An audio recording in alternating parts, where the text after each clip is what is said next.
यह कहानी है वृंदावन जंगल में रहने वाले दो लंगोटिया यारों की। एक था बंटी बाघ और दूसरा था वीरू शेर। दोनों बचपन के बहुत अच्छे मित्र थे।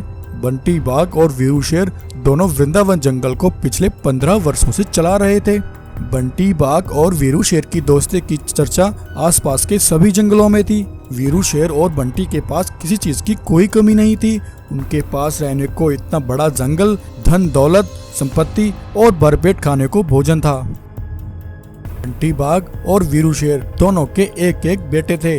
बंटी बाघ के बेटे का नाम बगीरा था और वीरू शेर के बेटे का नाम सिम्बा था। सिम्बा और बगीरा के अभी खेलकूद और मस्ती के दिन थे। वीरू शेर और बंटी बाघ दोनों अपने अपने बेटों को लेकर बहुत ही खुश थे। एक दिन वीरू शेर अपने दोस्त बंटी बाघ से कहता है, बंटी मेरे दोस्त, अब हमारे दोनों बेटे कुछ दिनों में बड़े हो जाएंगे और मेरे भाई अब हम दोनों भी बूढ़े हो चले हैं। हमने अपने दिनों में हर सुख इस जंगल में भोगा है और हमेशा जंगल के जानवरों की रक्षा की है, लेकिन अब वक्त आ चला है कि हम अपने कंधों पर से इस बोझ को हटा दें और इस बोझ को अपने बेटों को सौंप दें, ताकि हमारे बेटे बड़े होकर अपनी जिम्मेदारी को संभालें और हमारे कंधों पर से ये बोझ भी कम हो सके। सिम्बा और बगीरा दोनों इस जंगल के राजा बन जाएंगे और मुझे यकीन है हमारे दोनों बेटे इस जंगल पर लंबे समय तक राज करेंगे। हाँ वीरू दोस्त, क्यों नहीं, तुम बिल्कुल सही कह रहे हो। मैं तुम्हारी सोच से बिल्कुल सहमत हूँ। हमारे दोनों बेटे इस जंगल की गद्दी को संभालेंगे। लेकिन जहाँ वीरू शेर के मन में सिम्बा और बगीरा दोनों के लिए एक जैसा प्यार और सोच थी, वहीं बंटी बाघ की सोच में छल कपट, लालच और स्वार्थ भरा हुआ था। बंटी बाघ कहने को तो सिम्बा का लंगोटिया मित्र था, लेकिन अपने बेटे बगीरा के मुंह में आकर बंटी बाघ वीरू शेर के खिलाफ अंदर ही अंदर चल रहा था। एक अंधेरी रात बंटी बाघ एक गुप्त स्थान पर अपने कुछ जासूस शिकारियों से मिलता है। सुनो मेरे सिपाहियों, अब वक्त आ गया है। हमने जो खेल रचा है अब हम उस खेल में जरूर कामयाब होंगे। अब वीरू शेर का ज्यादा दिन तक जिंदा रहना हमारे लिए ठीक नहीं है। वीरू बगीरा और सिम्बा दोनों को जंगल का राजा बनाना चाहता है, लेकिन मैं सिर्फ अपने बेटे बगीरा को ही जंगल का राजा देखना चाहता हूँ। मुझे अपने बेटे के लिए ये खूनी खेल खेलना ही होगा। वहीं अगले दिन वीरू शेर की अचानक से तबीयत खराब हो जाती है। वीरू शेर भालू हकीम से कहता है, अरे भालू हकीम, मैं बिल्कुल ठीक हूँ, मुझे कुछ नहीं हुआ, मैं ठीक हो जाऊंगा। बस तुम मेरे दोस्त बंटी बाघ को यहाँ बुला दो, मुझे उससे कुछ जरूरी बात करनी है। तब बंटी बाघ वहाँ पहुँचता है। अरे वीरू मेरे दोस्त, ये तुम्हें क्या हुआ? तुम्हारी तबीयत अचानक से कैसे खराब हो गई? भालू हकीम, कुछ भी करो, लेकिन मेरे दोस्त को कुछ नहीं होना चाहिए। धरती, समुद्र, आकाश, पाताल, जहाँ भी जो भी दवाई की जरूरत हो मुझे बताओ, मैं अपने मित्र के लिए हर जरूरी दवाई लेकर आऊंगा।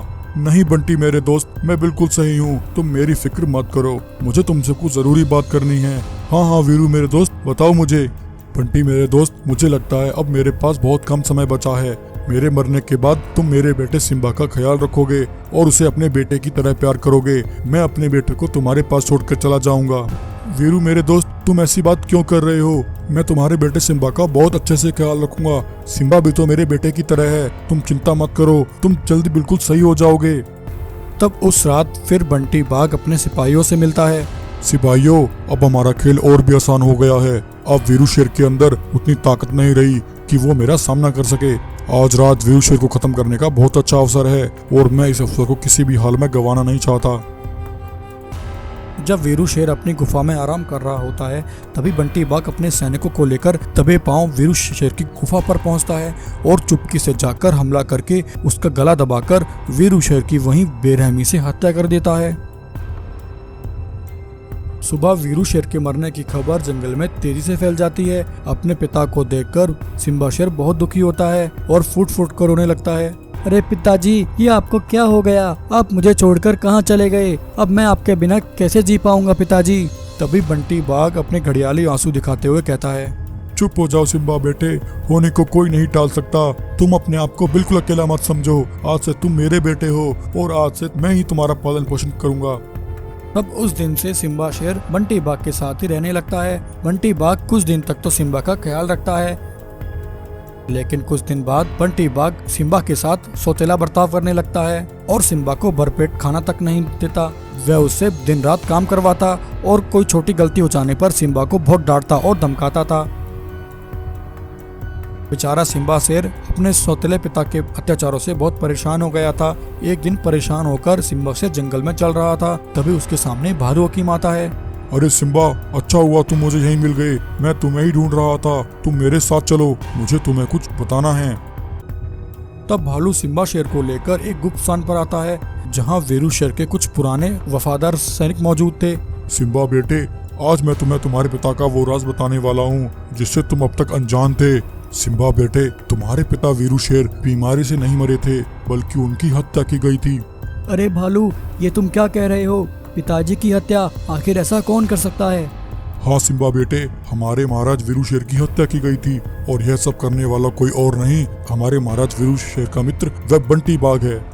उस रात जब वीरू शेर अपनी गुफा पर सो रहे थे, तब बंटी बाघ अपने सैनिकों को लेकर उनकी गुफा पर पहुंचा और दबे पांव पीछे से उन पर हमला करके हमारे महाराज वीरू शेर को बड़ी बेरहमी से मार डाला था। यह मौत का मंजर मैंने अपनी आंखों से देखा था, लेकिन मेरा दुर्भाग्य, बंटी बाघ के सैनिकों ने मुझे वहां खड़े देख लिया था। तब बंटी बाघ के सैनिकों ने मुझे पकड़कर धमकी दी कि अगर मैंने किसी को ये बात बताई तो वो मुझे और मेरे परिवार को मार डालेंगे। बस इसलिए सिम्बा बेटे, मुझे आज तक यह बात तुम सबसे छिपानी पड़ी। लेकिन बेटे, अब समय आ गया है कि उस दुष्ट बंटी बाघ को उसके किए की सजा मिले। सिम्बा, ये सभी सैनिक तुम्हारे पिताजी के वफादार सिपाही हैं। तुम इन्हें लेकर बंटी बाघ और उसके सिपाहियों का हमेशा के लिए अंत कर दो। तब यह सारी कहानी सुनकर सिम्बा शेर को बहुत दुख होता है और वह गुस्से से आग बबूला हो जाता है। तब सिम्बा शेर अपने पिता के वफादार सिपाहियों को लेकर बंटी बाघ के पास पहुंचता है। अरे हत्यारे बंटी बाघ, तूने मेरे पिता के साथ धोखा किया। मेरे पिताजी तो तुझे अपना सबसे अच्छा मित्र समझते थे, लेकिन तूने उनके साथ विश्वासघात किया और उनकी बेरहमी से हत्या कर दी। अरे दुष्ट, तूने ऐसा क्यों किया? हा हा हा हा हा हा हा।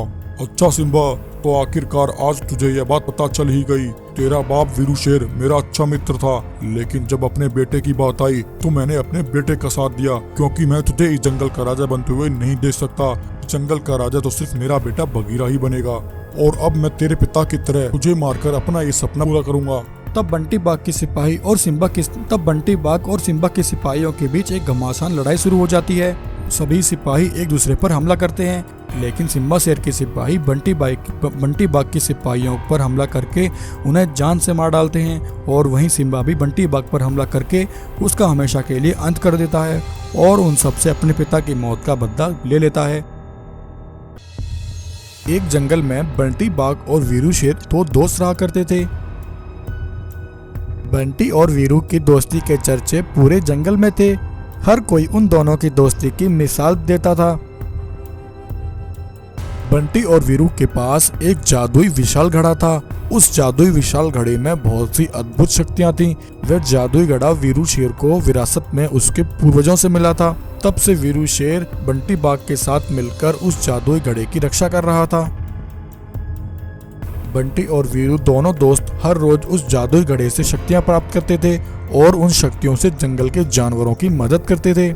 उसी जंगल में कालिया नाम का एक लालची शेर रहता था। कालिया शेर को बंटी बाघ और वीरू की दोस्ती फूटी आंख नहीं सुहाती थी। वह उन दोनों से हमेशा चलता था, क्योंकि कालिया शेर उस जादुई घड़े को हासिल करके उसकी सारी शक्तियां हासिल करना चाहता था और उसकी शक्तियां पाकर उनके जंगल पर राज करना चाहता था। लेकिन बंटी और वीरू के होते हुए कालिया शेर के लिए ऐसा कर पाना नामुमकिन था। एक बार वीरू शेर अपनी गुफा पर अकेला होता है। तब कालिया शेर हकीम भालू के हाथों वीरू शेर के लिए खाना भिजवाता है। कालिया शेर ने उस खाने में बेहोशी की दवा मिलाई थी। वह खाना खाते ही वीरू शेर बेहोश हो जाता है। तब कालिया शेर वीरू शेर को लेकर एक गुप्त स्थान पर आ जाता है और वहां लाकर कालिया शेर वीरू शेर को कैद कर देता है। थोड़ी देर में जब वीरू शेर को होश आता है, तब वीरू शेर खुद को पिंजरे में देखकर हैरान हो जाता है। अरे अरे, ये मैं कहाँ आ गया? ये कौन सी जगह है? मैं तो अपनी गुफा पर था, मुझे यहाँ कौन लेकर आया? तभी कालिया शेर जोर से हंसते हुए कहता है, हा हा हा हा हा हा हा। वीरू शेर, तुझे यहाँ मैं लेकर आया हूँ। मैंने तेरे खाने में बेहोशी की दवा मिलाई थी, जिससे तू बेहोश हो गया और अब तू मेरी कैद में है। अरे कालिया शेर, तूने मुझे यहाँ क्यों कैद किया है और मैंने तेरा क्या बिगाड़ा है? वीरू शेर, तू और वो तेरा दोस्त बंटी बाघ, तुम दोनों मेरे सबसे बड़े दुश्मन हो। तुम दोनों के पास जो जादुई घड़ा है, मैं उस जादुई घड़े को हासिल करना चाहता हूँ और उस घड़े की शक्तियाँ पाकर सबसे शक्तिशाली होना चाहता हूँ और यहाँ इस जंगल पर राज करना चाहता हूँ। लेकिन तुम दोनों की जीवित रहते मैं ऐसा नहीं कर सकता, इसलिए अब मैंने तुम दोनों को मारने का एक प्लान बनाया है। पहले मैं तुम दोनों दोस्तों को एक दूसरे के खिलाफ भड़काऊंगा और फिर तुम दोनों को खत्म कर दूंगा। ऐसा कहकर कालिया शेर बंटी बाघ के पास पहुंचता है। बंटी बाघ, गजब हो गया। तुम्हारा दोस्त वीरू शेर उस जादुई घड़े को लेकर इस जंगल को छोड़कर भाग गया है। मैंने अभी अभी वीरू शेर को उस घड़े को ले जाते हुए देखा है। बंटी बाघ, जल्दी कुछ करो, वरना वीरू शेर उस जादू घड़े को लेकर बहुत दूर निकल जाएगा। कालिया शेर की यह बात सुनकर बंटी बाघ कहता है, अरे दुष्ट कालिया शेर, बंद कर अपना यह ड्रामा। मैं तेरी सारी चाल समझ गया हूँ। तुझे क्या लगा तू मुझे यह सब मनगढ़ंत कहानी सुनाकर मुझे और मेरे दोस्त वीरू को अलग करना चाहता है? लालची मेरा दोस्त नहीं, लालची तू है कालिया शेर। तू हमारे जादू घड़े को हासिल करना चाहता था, जिसके लिए तूने यह सब प्लान किया। दरअसल जब हकीम भालू वीरू शेर के लिए खाना लेकर आया था और वह खाना खाते ही जब वीरू शेर बेहोश हो गया था, तब यह सब दूर खड़ी एक गाय ने देख लिया था। तब गाय ने बंटी बाघ के पास जाकर उसे यह सारी खबर दी थी। गाय की बात सुनकर बंटी बाघ को कुछ गलत लगा। तब बंटी बाघ फौरन भालू के पास पहुंचा और भालू पर हमला करके उसे नीचे गिरा दिया। हकीम भालू, अगर तू जिंदा रहना चाहता है तो मुझे सब सच सच बता, तेरे और कालिया शेर के बीच में क्या चल रहा है? तू मेरे दोस्त वीरू शेर के लिए खाना क्यों लेकर आया था? तब हकीम भालू डरते हुए बंटी बाघ को सारी बात बताता है। अरे अरे बंटी भाई, रुको रुको, मुझे मत मारो, मैं तुम्हें सारी बात बताता हूँ। मैं तुम्हारे दोस्त वीरू शेर के लिए जो खाना लेकर आया था, मुझे वह खाना देकर कालिया शेर ने भेजा था। कालिया शेर ने उस खाने में बेहोशी की दवा मिलाई थी, जिसे खाकर वीरू शेर बेहोश हो जाए। कालिया शेर ने वीरू शेर को एक गुप्त स्थान पर कैद कर रखा है। मुझे छोड़ दो बंटी बाघ, मुझसे बहुत बड़ी गलती हो गई। इस तरह बंटी बाघ को कालिया शेर की सारी चाल के बारे में सब पता चल चुका था। अरे दुष्ट कालिया शेर, इससे पहले मैं तेरी जान ले लूं, चला जा यहाँ से और फिर कभी दोबारा लौटकर इस जंगल में मत आना। अगर तू मुझे इस जंगल के आसपास भी दिखाई दिया तो मैं तेरी जान ले लूंगा। बंटी बाघ की यह बात सुनकर कालिया शेर बहुत डर जाता है और वहां से अपनी जान बचाकर दुम दबाकर भाग जाता है। बंटी बाघ कालिया शेर के गुप्त स्थान पर पहुंचकर अपने दोस्त वीरू शेर को आजाद करा लेता है। फिर बंटी बाघ और वीरू शेर दोनों हंसी खुशी फिर से उस जंगल में रहने लगते हैं।